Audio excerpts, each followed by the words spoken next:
आणि सामाजिक कार्य या सर्व क्षेत्रांत त्यांनी आपला ठसा उमटवला आहे. प्रारंभ आणि शिक्षण. अनन्या बिर्ला यांचा जन्म 17 जुलै 1984 रोजी मुंबईत झाला. त्यांचे वडील कुमार मंगलम बिर्ला हे आदित्य बिर्ला समूहाचे अध्यक्ष आहेत. शालेय शिक्षण अमेरिकन स्कूल ऑफ बॉम्बे येथे पूर्ण केल्यानंतर त्यांनी ऑक्सफर्ड विद्यापीठातून अर्थशास्त्र आणि व्यवस्थापन या विषयात पदवी घेतली. विकिपीडिया उद्यमिता आणि सामाजिक कार्य. 17व्या वर्षी अनन्या यांनी स्वातंत्र्य मायक्रोफिन या मायक्रोफायनान्स संस्थेची स्थापना केली. या संस्थेचा उद्देश ग्रामीण भागातील महिलांना लहान व्यवसाय सुरू करण्यासाठी कर्ज देणे होता. आज ही संस्था 20 राज्यांतील 78,000 गावांमध्ये कार्यरत आहे आणि 18 मिलियनहून अधिक लोकांच्या जीवनात बदल घडवून आणला आहे. अनन्या बिर्ला तसेच एम्पॉवर या मानसिक आरोग्यावरील संस्थेची स्थापना त्यांनी आपल्या आई नीरजा बिर्ला यांच्यासोबत केली. या संस्थेचा उद्देश मानसिक आरोग्याबद्दल जागरूकता वाढवणे आणि त्यावरील कलंक दूर करणे आहे.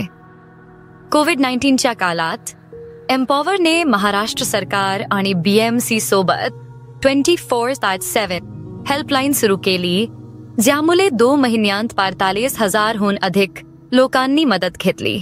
विकिपीडिया संगीत क्षेत्रातील योगदान. अनन्या यांचा संगीताशी असलेला संबंध लहानपणापासूनच होता.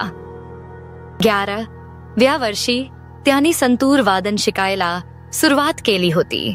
2007 मध्ये लिव्ह इन द लाईफ या गाण्याद्वारे त्यांनी संगीत क्षेत्रात पदार्पण केले. त्यानंतर इनायनम आणि रुद्रा सारख्या गाण्यांनी त्यांना लोकप्रियतेची शिखर गाठली.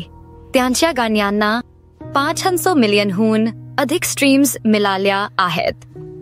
नवीन उपक्रम आणि भविष्य. अनन्या यांनी इकाई असाई या लक्झरी ई-कॉमर्स प्लॅटफॉर्मची स्थापना केली, ज्याद्वारे भारतीय हस्तनिर्मित उत्पादने जागतिक स्तरावर पोहोचवली जातात. तसेच क्युरोकार्टे या उपक्रमाद्वारे त्यांनी पारंपरिक हस्तकला आणि आधुनिक डिझाईन यांचा संगम साधला. 2025 मध्ये त्यांनी सौंदर्य आणि वैयक्तिक देखभाल क्षेत्रात पदार्पण करण्याचा निर्णय घेतला आहे. भारतातील या क्षेत्राची वार्षिक वाढ 10% असून 2028 पर्यंत ती $34 अब्ज पर्यंत पोहोचण्याचा अंदाज आहे. एंटरप्रेन्योर